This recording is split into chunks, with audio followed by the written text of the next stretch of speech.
Dear students, last video due to duration automatically cut हो गया था। बच्चों वहीं से हम लोग कंटिन्यू कर रहे हैं, फिर से रिज्यूम कर रहे हैं और हम लोग ये देखेंगे कि हम लोगों ने इररिवोकेबल एजेंसी को पढ़ लिया था, जिसमें हम लोगों ने एजेंसी कपल्ड विद इंटरेस्ट, और दूसरा हम लोगों ने पढ़ा था सेक्शन 204 का इलस्ट्रेशन ए, जिसमें एजेंट पर्सनली लायबल होता है।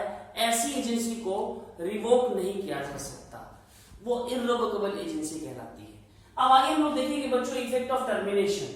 टर्मिनेशन कब इफेक्टिव होता है इसके बारे में भी हम लोग देखेंगे सेक्शन 208 में, और उसके इलस्ट्रेशंस के माध्यम से हम लोग क्लियरली समझ सकेंगे। It's quite easy but quite technical, आपको समझना पड़ेगा इसे। हम लोग पहले सेक्शन 208 निकालेंगे। Please take out your bare app and go through section 208 along with me। अब हम लोग पढ़ेंगे बच्चों। Section 208 speaks that the termination of the authority of the agent does not, so far as regard the agent के context में, takes effect before it comes known to him. What does this mean? It means unless and until the knowledge of the revocation came to the knowledge of the agent, it doesn't become effective.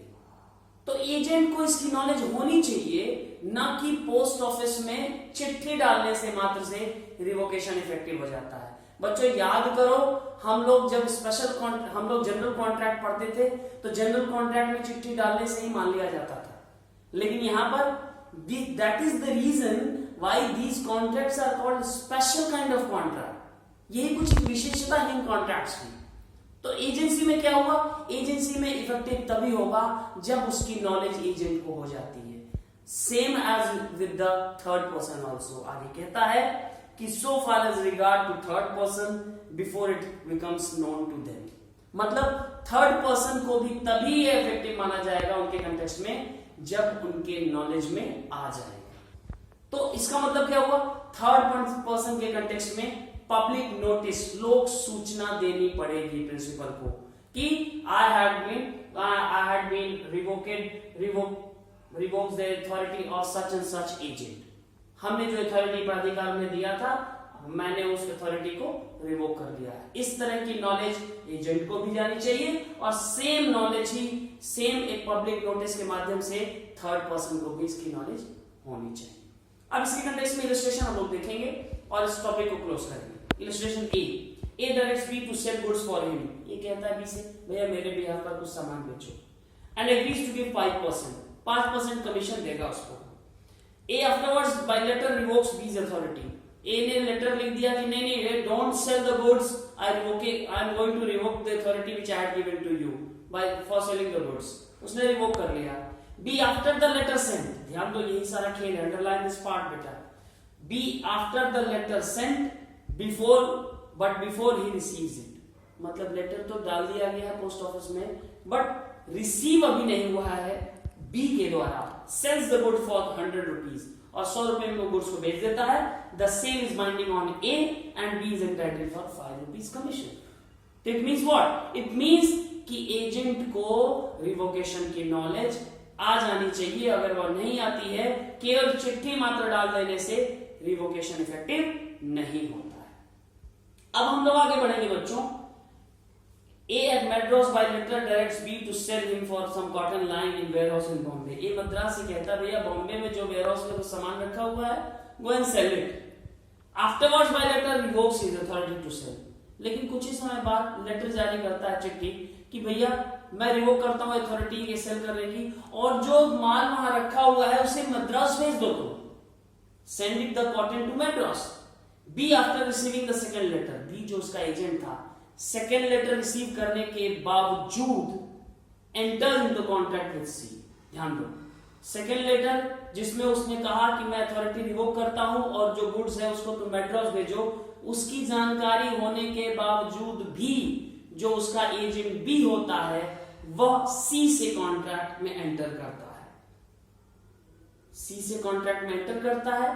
Who knows of the first letter, underline करो, who knows of the first letter but not of the second for the sale to him of the cotton. तो पहला letter जिसमें उसने authority दी थी, इसकी जानकारी सी को है, थर्ड पर्सन को है, लेकिन जो दूसरा लेटर आ रहा है बच्चों, रिवोकेशन ऑफ अथॉरिटी, इसकी जानकारी सी को नहीं है। यही कारण था with B which B abscond, with which B abscond, मतलब B ये पैसा लेके गायब हो जाता है। C's payment is good as against A, C ने जो पैसा पे किया है वो A के कंटेक्स्ट में गुड माना जाएगा। क्यों गुड माना जाएगा? क्योंकि अभी ऊपर हम लोगों ने किसकी बात की? पब्लिक नोटिस की बात की। A ने केवल उसे इंटीमेट किया B को, और B को इसकी नॉलेज हुई कोई पब्लिक नोटिस लोक सूचना नहीं दी गई। अगर लोक सूचना दी गई होती तो शायद C B के साथ कॉन्ट्रैक्ट में एंटर होता ही नहीं। तो इसीलिए इसको कहा जाता है बच्चों कि इफेक्ट टर्मिनेशन कब इफेक्टिव होगा? जब थर्ड पर्सन के नॉलेज में आ जाएगा। बच्चों एक और कंसेप्ट है, हम तुम्हें बता दें, when there is authority given publicly it can't be revoked privately. Publicly अगर तुम्हें कोई अथॉरिटी दी गई है, जहां स्टॉपल की बात हम करते हैं, तो वहां आप प्राइवेट तौर पर रिवोकेशन नहीं कर सकते हैं अनलेस एंड अनटिल कि उसे तीसरे पक्षकार को भी इसकी जानकारी ना हो। और तीसरा है बच्चों, A directs B his agent to pay certain money to C. A B को कहता है कुछ पैसे सी को दे दो। ए डाइज, ए की मृत्यु हो जाती है, and D takes out probate to his will. Probate बच्चों एक एविडेंटरी वैल्यू होती है इसकी। प्रोबेट एक तरह का डॉक्यूमेंट होता है, आप एविडेंस एक्ट में पढ़ोगे जब आगे जाके सेमेस्टर्स में जाओगे। तो कहता है out probate to his will, उसके विल का वो रिप्रेजेंटेटिव होता है। B after A's death, A की डेथ के बाद, but before hearing of it, लेकिन बी जो उसका एजेंट है, he is not knowing that my principal A has died, pays the money to C, पैसा सी को दे देता है। क्यों? क्योंकि ए ने कहा था कि बी से कि सी को पैसा पे कर दो। The payment is good as against D the executor. D कौन है? वो एग्जीक्यूटर है, वही जो प्रोबेट जो विल के अकॉर्डेंस में रिप्रेजेंटेटिव हुआ, लीगल रिप्रेजेंटेटिव ए का, उसके अगेंस्ट में ये जो ट्रांजैक्शन किया गया, जो पेमेंट किया गया, इज गुड। तो ये हो गया बच्चों इफेक्ट ऑफ टर्मिनेशन। टर्मिनेशन कब इफेक्टिव होता है? और सबसे last but not the least, termination of सब एजेंट अथॉरिटी। सेक्शन 210 एकदम इजी है बच्चों।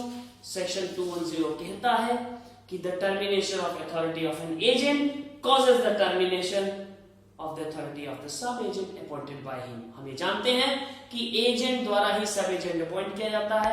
तो as soon the authority of the agent terminates, suo motu automatically the authority given to its sub agent is also terminates। So it's all about termination of agency, and we have successfully completed it, and stay tuned with me for further videos. Thank you very much.